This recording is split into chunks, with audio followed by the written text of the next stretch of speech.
नमस्कार दोस्तों। आज के इस वीडियो में हम देखेंगे कक्षा 10वीं के सामाजिक विज्ञान के मॉडल पेपर को, जिसे मंडल ने जारी किया है।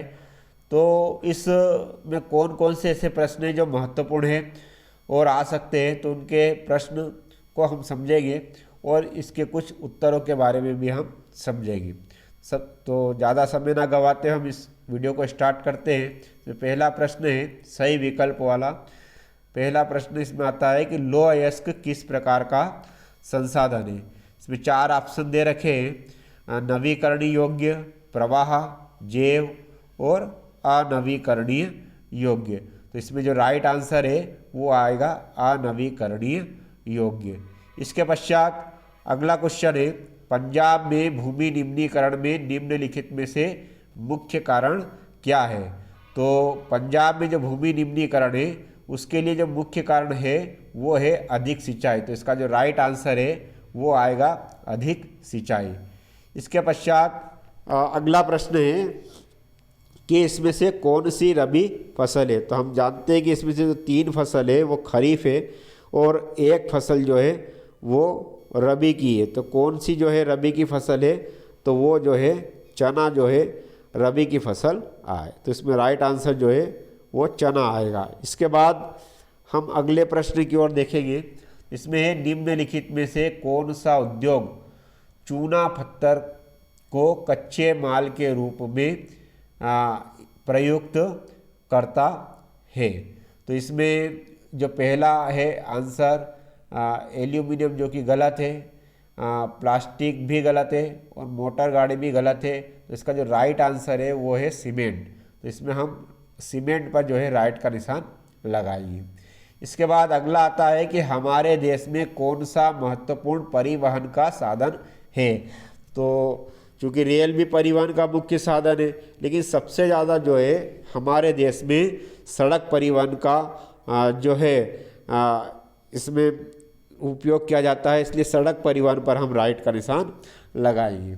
इसके बाद आता है कि लौह अयस्क का उत्पादन किस राज्य में सबसे अधिक होता है। 4 ऑप्शन दे रखे हैं। इसमें है उड़ीसा, जो कि गलत है, छत्तीसगढ़ ये भी गलत है, झारखंड ये भी गलत है। तो राइट आंसर कौन सा हुआ? कर्नाटक। तो कर्नाटक जो है लौह अयस्क के उत्पादन में सबसे अग्रणी राज्य है। इसके पश्चात हम अगले प्रश्न की ओर बढ़ते हैं। इसमें आता है रिक्त स्थान की पूर्ति कीजिए। तो इसमें सबसे पहला है कि भारत में सिंहों का प्राकृतिक स्थल गुजरात का कौन सा है। तो भारत में सिंहों का प्राकृतिक आवास स्थल गुजरात का कौन सा है। तो इसमें आएगा जो गिर है वह जो है इसका आवास स्थल है। तो गिर इसमें राइट उत्तर आएगा। फिर आएगा नेपोलियन बोनापार्ट को किस युद्ध में पराजित हुआ था। नेपोलियन बोनापार्ट जो था फ्रांस का तानाशाह था और ये किस युद्ध में पराजित हुआ था। तो इसका जो सही उत्तर है वो है वाटरलू के युद्ध में। जो वाटरलू का युद्ध हुआ था, इस युद्ध में वह पराजित हुआ था। तो इसका राइट आंसर जो है वाटरलू का युद्ध, जो कि सन 1812 में हुआ था। इसके पश्चात आता है कि करो या मरो का नारा किसने दिया था। तो करो या मरो का नारा जो है 1942 में महात्मा गांधी ने दिया था। तो इसका राइट आंसर आएगा महात्मा गांधी। तो ये राइट आंसर जो है इसका लिख लेंगे अपन महात्मा गांधी। तो ये इसके बाद आएगा कि भारत में शासन है। तो भारत में किस प्रकार का शासन है। तो इसमें रिक्त स्थान में हमको जो है वो लिखना है कि लोकतांत्रिक शासन है। भारत में किस प्रकार का शासन है, तो लोकतांत्रिक जो है वो शासन है। तो इसका राइट आंसर आएगा लोकतांत्रिक। तो इसके पश्चात हम आगे बढ़ते हैं कि रंग भेद नीति का विरोध करने वाले दक्षिण अफ्रीका के नेता रिक्त स्थान है। तो रंग भेद की नीति का विरोध करने वाले जो दक्षिण के जो नेता थे उनका नाम जो है वो है नेल्सन मंडेला। याद रखना सभी, नेल्सन मंडेला ये जो थे रंग भेद नीति के जो है विरोध करने वाले प्रमुख नेता थे। तो नेल्सन मंडेला जो है इसका राइट आंसर रहेगा। इसके बाद आता है कि औद्योगिक क्रांति सर्वप्रथम किस स्थान से शुरू हुई थी या कहाँ पे प्रारंभ हुई थी? तो हम सभी को पता है कि इंग्लैंड में इसकी जो है शुरुआत हुआ था, तो इंग्लैंड इसका राइट आंसर आएगा। इसके पश्चात आएगा नेपाल में विलक्षण जन आंदोलन जो है वो कब प्रारंभ हुआ था? तो ये सन 2006 में प्रारंभ हुआ था, तो इसका राइट आंसर जो है 2006। तो हम इसको रिक्त स्थान में 2006 लिखेंगे। इसके पश्चात आगे हम बढ़ते हैं। जो तीसरा प्रश्न है कि एक शब्द या वाक्य में उत्तर दीजिए। तो पहला प्रश्न है कि नेपोलियन बोनापार्ट का संबंध किस देश से था? तो अभी जैसे मैंने बताया कि जो नेपोलियन बोनापार्ट है वो फ्रांस से संबंधित है। फ्रांस जो है उस देश में जो है का ये तानाशाह था, तो इसका राइट आंसर जो है फ्रांस आ जाएगा कि नेपोलियन बोनापार्ट का संबंध फ्रांस से था। फिर अगला प्रश्न है IMF का पूरा नाम क्या है? तो इसका जो हिंदी में नाम है अंतर्राष्ट्रीय मुद्रा कोष, या इसको अंग्रेजी में हम ऐसा लिख सकते हैं international monetary fund. International monetary fund ये जो है इसका जो है राइट आंसर है कि भाई IMF का पूरा नाम क्या है? तो इंटरनेशनल मॉनिटरी फंड। फिर अगला प्रश्न है इस मार्टिन लूथर कौन था? तो जो मार्टिन लूथर जो था ये जो था ईसाई धर्म सुधारक था, जिसने प्रोस्टेट जो दो शाखाएँ हैं इसकी, ईसाई धर्म में दो शाखाएँ रहती है, एक तो प्रोस्टेट और एक कैथोलिक। तो जो प्रोस्टेट ईसाई है तो प्रोस्टेट धर्म सुधारक था ये, प्रोस्टेट ईसाई धार्मिक सुधारक भी लिख सकते हैं अपन कि ईसाई धार्मिक सुधारक था। मार्टिन लूथर कौन था? तो ईसाई धर्म सुधारक था। इसके पश्चात आता है कि प्रिंटिंग प्रेस जो है सर्वप्रथम किस सदी में भारत में आया था? तो जो प्रिंटिंग प्रेस है हमारे देश में 1684 में जो है भारत में आई थी। जो सबसे पहले जो है अंग्रेजों की जो ईस्ट इंडिया कंपनी है उसने मतलब प्रिंटिंग प्रेस की स्थापना की थी। तो इसलिए प्रिंटिंग प्रेस किस सदी भारत आया था? तो हम क्या लिखेंगे 1684। फिर एक प्रश्न है कि हीराकुंड बांध किस नदी पर बनाया गया है? तो हीराकुंड बांध जो है महानदी पर बनाया गया है। अगला आता है कि गुजरात तट पर कौन सा बंदरगाह स्थित है? तो इसका उत्तर आएगा कांडला बंदरगाह स्थित है। कौन सा जो है कांडला बंदरगाह, तो इसका उत्तर है आएगा कांडला बंदरगाह। इसके पश्चात अगला प्रश्न है कि उपभोक्ता संरक्षण अधिनियम कब लागू हुआ था? तो ये जो है उपभोक्ता संरक्षण अधिनियम जो है 24 दिसंबर 1986 को लागू हुआ था। तो इसका राइट आंसर क्या होगा? 24 दिसंबर 1986। इसके पश्चात हम अगले प्रश्न की ओर बढ़ते हैं। सत्य असत्य है जो इसमें पहला है कि जो वनस्पति मूल रूप से भारतीय नहीं है उसे देशज वनस्पति कहते हैं। तो ये जो है गलत है, क्योंकि जो देश में उत्पन्न होती है उसे देशज कहते हैं, है ना। तो इसको असत्य लिखेंगे। फिर अगला है कि श्रीलंका में सिहली को राजभाषा घोषित किया गया है। तो यहाँ की जो है सिहली और तमिल दोनों आधिकारिक भाषा है, तो इसका राइट आंसर है सत्य है। वाक्य भारत में एक दलीय प्रणाली प्रचलित है, गलत है, बहुत सारे दल हैं यहाँ पर। अगला आता है 1990 में भारत में गठबंधन सरकार की शुरुआत हुई, सत्य है। 1990 में जो है गठबंधन की सरकारें बनना भारत में प्रारंभ हुई। अगला है कि ईसाई धर्म की शाखाएं कैथोलिक और प्रोटेस्टेंट दो भागों में बटी है। अभी मैंने बताया कि दो भागों में बटी हुई है, तो सत्य है ये। अगला है कि शहर से गांव की ओर पलायन करना शहरीकरण कहलाता है। तो ये तो वाक्य जो है गलत साफ ही दिखाई दे रहा है ना, तो इसमें असत्य लिखेंगे। अगला है प्रश्न अपना सही जोड़ी वाला। तो इसमें सही जोड़ी जो है जैसे इसमें आता है कि लोकतंत्र, तो लोकतंत्र जो है ये होता है बहुतों का शासन। तो लोकतंत्र को हम बहुतों के शासन से मिलाएंगे। फिर दक्षिण अफ्रीका, तो दक्षिण अफ्रीका के प्रमुख नेता थे नेल्सन मंडेला। तो ये 2 नंबर का जो राइट आंसर है नेल्सन मंडेला आएगा। अब अर्थव्यवस्था के 3 क्षेत्र है, प्राथमिक, द्वितीयक, तृतीयक। तो इसका उत्तर जो है 3 आएगा, अर्थव्यवस्था के क्षेत्र। मुद्रा का आधुनिक रूप जो है वो क्या है, तो वो है करेंसी है। सूचना एवं प्रौद्योगिकी जो है कंप्यूटर से संबंधित रखती है। और जो है इसमें जो एक छूट गया है तो इसको सही कर लेना, जैसे पूर्ण साक्षर राज्य जो है वो केरल से संबंधित रखता है। जो ये 3 नंबर का है इसको 4 कर लेना, इसको 6 कर लेना, है ना। इस प्रकार से अंक बढ़ा देना। तो जो लोकतंत्र आएगा वो बहुतों का शासन, दक्षिण अफ्रीका यानी कि नेल्सन मंडेला, पूर्ण साक्षर राज्य केरल। अर्थव्यवस्था का क्षेत्र तो जो 3 क्षेत्र है, मुद्रा का आधुनिक रूप करेंसी, सूचना एवं प्रौद्योगिकी कंप्यूटर। इस प्रकार से सही जोड़ी आपकी तैयार होती है। इसके पश्चात हम आगे बढ़ते हैं। जो छोटे छोटे प्रश्न हैं 2-2 नंबर के, तो इनको सावधानी से अगर हम करेंगे तो आपको बहुत अच्छा अंक जो है आ सकते हैं। सबसे पहला आता है इसमें, संसाधन किसे कहते हैं। तो हम सबको पता है कि संसाधन यानी कि हर वो वस्तु संसाधन कहलाती है जिसका इस्तेमाल हम अपनी आवश्यकताओं की पूर्ति के लिए करते हैं।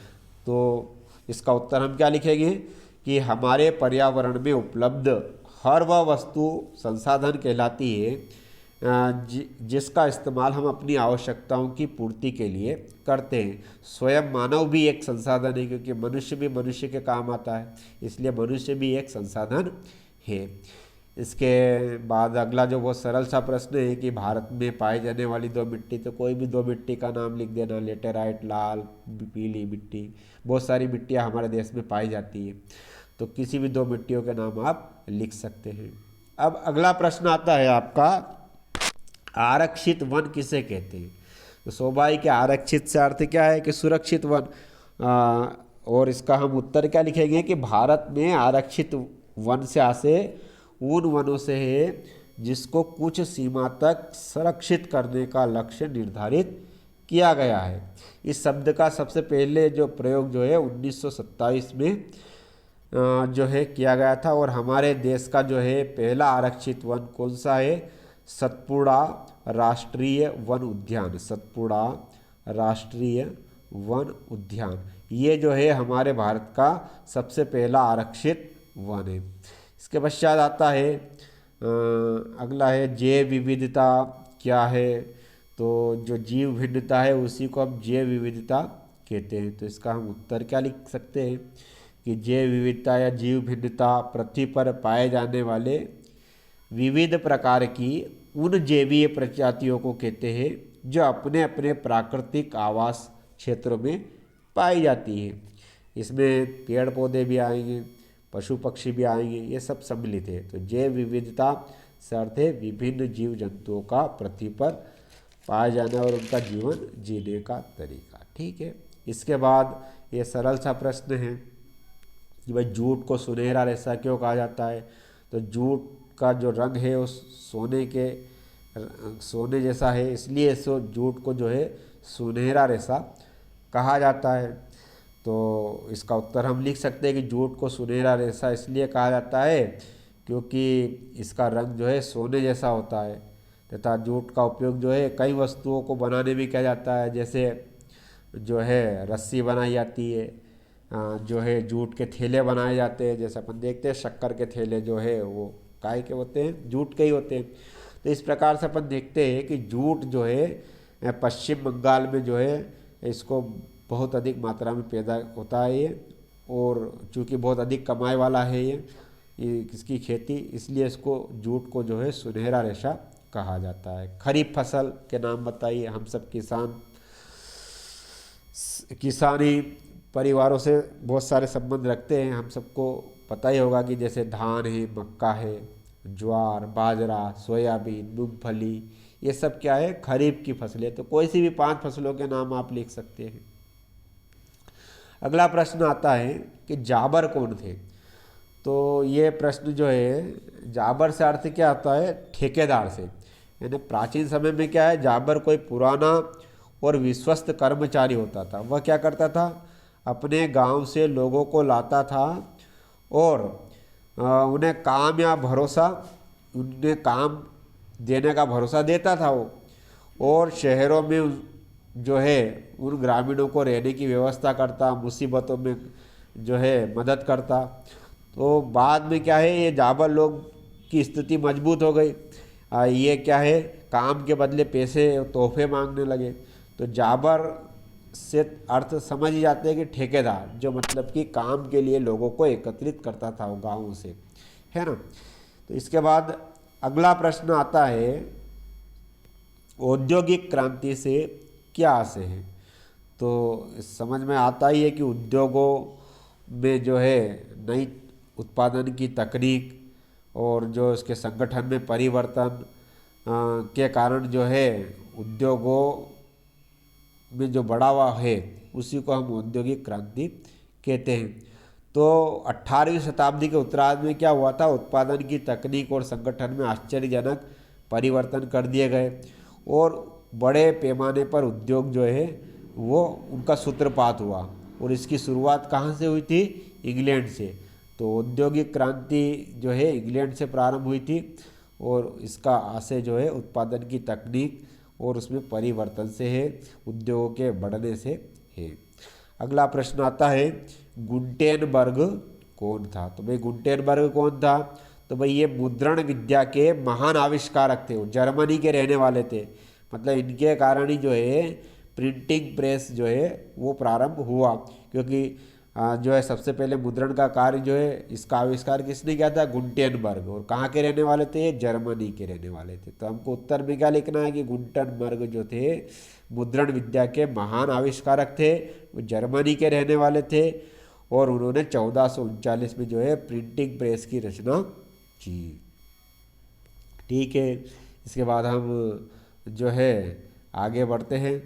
तो आगे अगला प्रश्न आता है आपका, वो है पंचांग से क्या आशय है।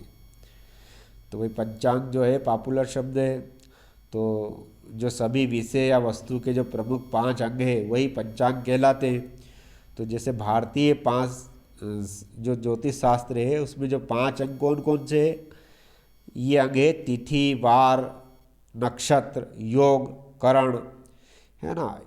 ये जो 5 अंग है इनको ही मिलाकर पंचांग इनको कहते हैं। तो भारतीय ज्योतिष शास्त्र के 5 अंगों की दैनिक जानकारी पंचांग में दी जाती है, और सूर्य एवं चंद्र के अंतर से तिथि का निर्माण होता है। तो ये इसका उत्तर हम लिख देंगे कि सभी विषय या वस्तु के प्रमुख 5 अंगों को पंचांग कहते हैं।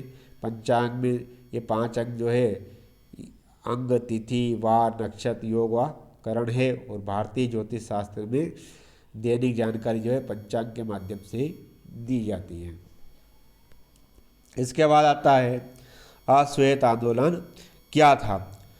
तो भाई अश्वेत आंदोलन यानी कि जो काले लोगों का जो आंदोलन था, उनके अधिकारों के लिए लड़ा गया यह आंदोलन था। और यह आंदोलन 1966 से 1975 तक चला। तो अश्वेतों की अपनी मांग थी, उनके अधिकार थे, नस्लीय गौरव और आत्मनिर्भरता और काले गोरे में जो भेदभाव इसको मिटाना, समानता लाना, इस जो है आंदोलन का एक उद्देश्य था। तो ये अश्वेत आंदोलन का उत्तर हम क्या लिखेंगे कि यह 1966 से 1975 तक चला, और यह नस्लीय लोगों में आत्मनिर्भरता लाने के लिए किया गया था, काले गोरे का भेद मिटाने के लिए किया गया था। और अफ्रीका मूल के जो लोग थे, अश्वेत थे, तो उन्होंने इस आंदोलन में प्रमुख भूमिका निभाई थी। इसके पश्चात जो है वो आता है कि एफ्रो अमेरिकी से क्या आशय है। तो ये एफ्रो अमेरिकी क्या है, तो यह भी जो है अश्वेत अमेरिकी है, जो अमेरिका में रहते थे अफ्रीकी लोग, है ना, उनके लिए शब्द प्रयोग किया जाता था। तो 17वीं शताब्दी और 19वीं शताब्दी के शुरू में जो है अमेरिका में ये गुलाम बनकर इनको लाया गया था अफ्रीकी लोगों को, और इनको ही एफ्रो अमेरिकी के नाम से जाना जाता था। ये सबसे बड़े जातीय समूह में से थे संयुक्त राज्य अमेरिका के। इसके बाद हम आगे पढ़ते हैं कि भाई आर्थिक विकास से क्या आशय। तो आर्थिक विकास, इसका उत्तर लिखेंगे कि आर्थिक विकास एक ऐसी सतत प्रक्रिया है जिसके द्वारा किसी भी देश में उपलब्ध साधनों का अधिक से अधिक निपुणता के साथ उपयोग किया जाता है। स्वाभाविक है कि भाई जो है देश में जो उपलब्ध संसाधन है, चाहे वो किसी भी प्रकार का है, तो उसका अधिक से अधिक निपुणता के साथ अगर उपयोग किया जाएगा तो देश का आर्थिक विकास होगा। इसमें अगला प्रश्न इसी से संबंधित है भाई कि आर्थिक विकास जो है वो किस किस पर निर्भर करता है। तो भाई किसी भी देश का आर्थिक विकास वहाँ के प्राकृतिक संसाधन, पूंजी निर्माण तथा बाजार का आकार, इन 3 कारकों पर निर्भर करता है। किस पर निर्भर करता है? प्राकृतिक संसाधन, पूंजी निर्माण तथा बाजार के आकार, इन तीनों कारकों पर आर्थिक विकास निर्भर करता है। इसके बाद अगला प्रश्न है कि वस्तु विनिमय प्रणाली से क्या आशय है। तो वही जो मुद्रा के बदले या वस्तु के बदले जो मुद्रा ना देकर वस्तु ही दी जाए तो उससे अपन क्या बोलते हैं? वस्तु विनिमय प्रणाली कहते हैं। जैसे तो इसका उत्तर हम क्या लिखेंगे कि मुद्रा के बिना प्रत्यक्ष रूप से वस्तुओं का वस्तुओं के लिए लेन देन वस्तु विनिमय प्रणाली कहते हैं। जैसे कि गेहूं के बदले पहले लोग जो है कपड़े लेते थे, या मान लीजिए कोई अध्यापक है पढ़ाता था तो उसके बदले मतलब कि वो मुद्रा की जगह क्या लेता था? अनाज लेता था। हम छोटे थे तब भी हम कुल्फ़ी खाते थे तो गेहूं के बदले देते थे। तो ये इस प्रकार से जो वस्तु के बदले जो है वस्तु लेना या देना, इसी को हम वस्तु विनिमय प्रणाली कहते हैं। ये उदाहरण है इसके, है ना। अब आता है कि भाई स्व सहायता समूह का निर्णय कौन करता है? तो इसका जो निर्णय जो है नाबार्ड करता है। तो नाबार्ड क्या है? ये है ग्रामीण विकास बैंक को ही नाबार्ड के नाम से जाना जाता है, और यही मतलब कि जो है स्व सहायता समूह में निर्णय करता है। वैश्वीकरण क्या है? तो पूरा विश्व, है ना, एक घर हो जाए, उसी को अपन वैश्वीकरण कहते हैं। तो वैश्वीकरण जो है इसका उत्तर अपन क्या लिखेंगे कि वैश्वीकरण जो है क्षेत्रीय वस्तुओं या घटनाओं के विश्व स्तर पर रूपांतरण की प्रक्रिया है। यह एक ऐसी प्रक्रिया है जिसके द्वारा पूरे विश्व के लोग मिलकर एक समाज बनाते हैं तथा एक साथ कार्य करते हैं। तो इसी प्रक्रिया को अपन क्या बोलते हैं? वैश्वीकरण। इसी से संबंधित अगला प्रश्न है विदेशी व्यापार से क्या आशय? सरल सा प्रश्न है। तो विदेशी व्यापार से आशय है जिसके अंतर्गत 2 या 2 से अधिक देशों के बीच वस्तुओं और सेवाओं का विनिमय किया जाता है। तो इसी को अपन क्या बोलते हैं? विदेशी व्यापार। किसी भी देश के विदेशी व्यापार में आयात और निर्यात दोनों ही सम्मिलित होते हैं। इसके बाद अगला प्रश्न आता है उपभोक्ता शोषण से बचने के उपाय। कई बार मैंने आपको बताया है भाई उपभोक्ता शोषण से बचने के लिए क्या करना चाहिए। किसी भी वस्तु को खरीदते समय बिल लेना चाहिए, उसकी एक्सपायरी डेट देखनी चाहिए, है ना।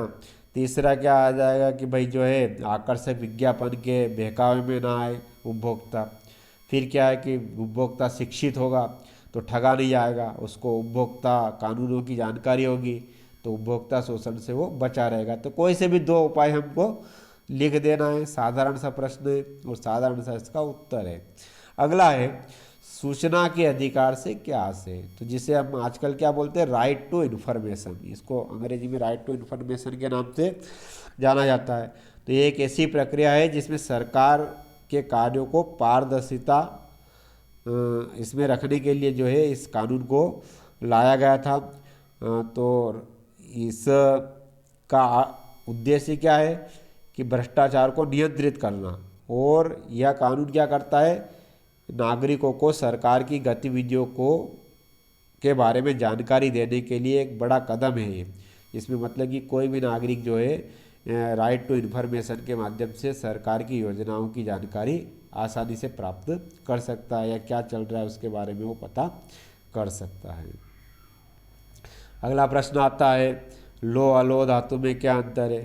तो जैसे हमको पता ही है कि लोहा में चुंबक होता है ना। अलोह धातु में चुंबकीय तत्व नहीं होते हैं, या अलोह धातु में जो है लोह धातु नहीं होती, जबकि लोह धातु में जो है लोहे की मात्रा होती है ना। या अलोह धातु जो है लोह धातुओं की तुलना में अधिक नरम होती है, लोह धातु जो है ठोस होती है। या जो है इसका लोह धातु का जो गलनांक है वो अधिक होता है, अलोह धातु का जो गलनांक है वो कम होता है। तो ये कोई से भी हमें तो 2 या 3 अंतर इसके लिख सकते हैं। ऐसा ही इसका अगला आंसर है कि धात्विक अधात्विक खनिज में अंतर। तो हम सबको पता ही है कि धातु जो है विद्युत की सुचालक होती है, अधातु जो है विद्युत की कुचालक होती है। अगला है कि धातु जो है ठोस होती है ना, और जो अधातु है वो ठोस, द्रव या गैस किसी भी अवस्था में हो सकती है। तो ये हम इसका उत्तर लिख सकते हैं। अगले प्रश्न की ओर बढ़ते हैं हम। औद्योगिक प्रदूषण किसे कहते हैं? तो औद्योगिक प्रदूषण स्वाभाविक उद्योगों से होने वाले प्रदूषण को ही हम औद्योगिक प्रदूषण कहते हैं। हम देखते हैं कि उद्योगों से निकलने वाला कचरा या विषैले ज्वलनशील पदार्थ ये सब क्या है, पर्यावरण को प्रदूषित करते हैं, और इसी से ही औद्योगिक प्रदूषण, इसे ही हम औद्योगिक प्रदूषण कहते हैं, है ना, जो पर्यावरण को नुकसान पहुंचाते हैं। अगला है राष्ट्रीय अर्थव्यवस्था में उद्योगों का क्या योगदान है? तो हम सभी को पता है कि क्या योगदान है भाई। किसी भी राष्ट्रीय अर्थव्यवस्था में अगर उद्योग जो है वो ज़्यादा है तो बस उस राष्ट्र का जो है अर्थव्यवस्था भी अच्छी होगी, वहाँ के लोगों की जो है आय भी जो है अच्छी होगी, या मतलब कि जो है उनका लिविंग स्टैंडर्ड अच्छा होगा। तो इसका जो है उत्तर आप देखकर इसको व्यवस्थित रूप से लिखना है। अगला है प्रथम विश्व युद्ध के समय भारत का औद्योगिक उत्पादन क्यों बढ़ा? तो भाई प्रथम विश्व युद्ध के समय जो है वो उस समय जो है ब्रिटेन जो था वो प्रथम विश्व युद्ध में लगा हुआ था, और वो जो है ब्रिटेन से भारत माल नहीं भेज सका। इसलिए यहाँ के उद्योगों को क्या है, एक अवसर मिल गया अपने उद्योगों को बढ़ावा देने का, क्योंकि दूसरे देश से या ब्रिटेन से तो कोई माल आ नहीं रहा था। तो यहीं पर मतलब कि जो है माल बनने लगा और यहाँ के उद्योगों का जो है उत्पादन बढ़ गया। तो ये अपन इसका उत्तर लिख सकते हैं कि प्रथम विश्व युद्ध में ब्रिटेन ऐसे उलझ गया कि उसका ध्यान अपने बचाव में लग गया और वो अपना माल भारत में निर्यात नहीं कर सका, जिसके कारण भारत के उद्योगों में को पनपने का अवसर मिल गया। इसके बाद आता है जो है कौन सा है कि ईस्ट इंडिया कंपनी ने भारत के बुनकरों पर निगरानी रखने के लिए गुमास्तों को क्यों नियुक्त किया? इसको अच्छी तरह से पढ़ना और लिखना। राष्ट्रीय राजनीतिक दल किसे कहते हैं? तो भाई जो राजनीतिक दल लोगों को एक ऐसा संगठित गुट होता है जिसके सदस्य जो है किसी साझी विचारधारा में विश्वास रखते हैं तथा समान राजनीतिक दृष्टिकोण रखते हैं। इसमें कोई वो कैंडिडेट खड़े करते हैं, है ना, और उसको जिताने का प्रयास करते हैं। तो ये भाई एक संगठन होता है, राजनीतिक संगठन, और जो है इसमें मतलब सभी लोगों की इसमें एक समान विचारधारा होती है, उत्तरदायित्व होते हैं इनके अलग अलग। राजनीतिक दलों के समक्ष कौन कौन सी चुनौतियां हैं? भारत के मानचित्र, एक मानचित्र का जो है प्रश्न इस बार जरूर आएगा, वहाँ से जो है बोर्ड परीक्षा में आपको एक मानचित्र दिया जाएगा। तो इसमें किसी का ही पूछा जाएगा कि भाई इसमें से इन स्थानों को आप तो जो है दर्शाइए। तो हमको इन स्थानों के बारे में जो है 2-4 नक्शों को अपन आराम से देख लिए। एक पाठ है ये, इस पाठ में से ही मतलब कि जो है नक्शा पहुँचाया जाएगा खनिज वाले पाठ से। तो इसके ही नक्शे को हम जो है 2-3 नक्शे को हम देख लेंगे और इसको आसानी से अपन मतलब कि समझ लेंगे। अगला आता है जलियांवाला बाग हत्याकांड। तो ये तो हमने 9th से ही पढ़ रखा है। जलियांवाला बाग हत्याकांड जो है 13 अप्रैल 1919 को हुआ था। एक आम सभा हो रही थी पंजाब के अमृतसर के जलियांवाला बाग में, है ना, किसके विरोध में? रोलेट एक्ट के विरोध में। तो यहाँ पर हजारों स्त्री पुरुष जो है बैठे हुए थे। तभी वहाँ का जो एक अंग्रेज अधिकारी है जिसका नाम क्या था, जनरल डायर, अपने सैनिकों को लेकर आया और उसने अंधाधुंध गोलियाँ वहाँ पर चलवाई, जिसमें हजारों स्त्री पुरुष और बच्चे मारे गए। और इसके बाद जो है पंजाब में कई दंगे हुए और उसके पश्चात जो है, लेकिन अंग्रेज़ों ने क्या करा, अंग्रेज़ों ने जनरल डायर को सम्मानित कर दिया। तो इससे मतलब कि जो है भारतीयों के मन में जो है अंग्रेज़ों के खिलाफ जो है एक प्रतिक्रिया हुई। तो ये जलियांवाला बाग हत्याकांड जो है इसी ने ही असहयोग आंदोलन का जन्म दिया था। तो ये अपन इसका लिख सकते हैं। ऐसे ही सविनय अवज्ञा आंदोलन है, तो ये नमक पर कानून लगा दिया था, नमक बनाने पर जो है कानून बना दिया था, टैक्स देना पड़ेगा, ज़्यादा टैक्स दे दिया था। तो गांधी जी ने क्या करा था, दांडी यात्रा की थी, ये तो हम सभी को पता ही है।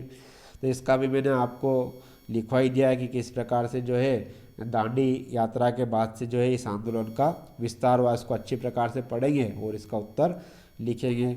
वीडियो बड़ा हो रहा है इसलिए अपन थोड़ा सा इसको शॉर्टकट में समझते हैं कि लोकतंत्र को परिभाषित करते हुए लोकतंत्र की आर्थिक उपलब्धियां, इसमें से लोकतंत्र वाले पार्ट में से दोनों में से अच्छी प्रकार से याद करना है। इसमें से 4 नंबर का एक जरूर आएगा, और एक उपभोक्ता वाला जो पार्ट है कि भाई उपभोक्ता वाले पार्ट में से भी 4 नंबर का एक जरूर आएगा। और इसको मैंने बहुत अच्छी तरीके से पहले भी समझा दिया है कि भाई उपभोक्ता जागरूकता से क्या आशय है, तो इसको अपन अच्छी प्रकार से पढ़ेंगे।